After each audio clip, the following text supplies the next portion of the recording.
Jana e Rakan dizem que é champ de menina.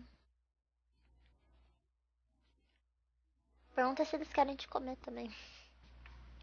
Pergunta se eles querem tomar chave de buceta de você. Toda vez que alguém chegar, tipo, você fez não sei o que, como uma garota fala. Quer um chá de buceta?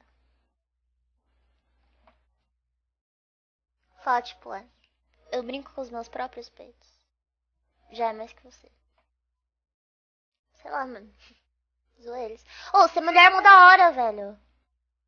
Tipo, tirando a parte de ter que lidar com machismo. Fora isso, mano, ser garota é mó legal.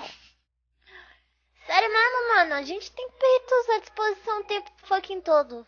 Tem buceta à disposição o tempo todo. Vocês têm o quê? Um pinto, que é feio. E um saco com duas bolas na pessoa. Sim, velho. Mas tipo, você olha pra pica e você fala, uau, mas que bela pica. Não? Mano, eu não. Ninguém faz isso, mano. Eu faço. Ah, eu não faço. Não, mas eu não faço tipo, mas que bela pica, quero botar no meu cu. Eu faço, nossa, que bela pica. Ah, não, mano. Entendeu a diferença? Ou não? Mano, eu não. Pau é bonito, Porque, velho. tipo, você vê a Eu foto acho de pau uma... bonito. Depende. É porque tem muito pau feio. Eu não acho, tipo, o pau um negócio bonito. É sabe? mesmo? O pipi de vocês deve ter 10 centímetros, né? Pra vocês ficarem falando essas coisas. O dele não. Mano, o dele é que é grosso. Daí machuca.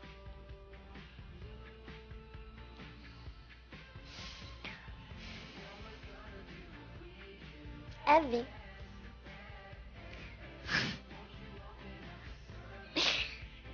Você chegou em uma mina sendo que elas são frescas. Elas não são frescas, você só às vezes tá sendo babaca. Você tá chamando ela de fresca.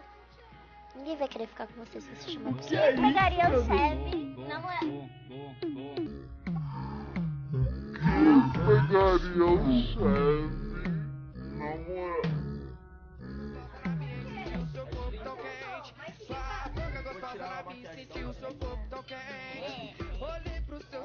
Oi, gente. Oi, gente. Não, Tô sarrando em você mentalmente.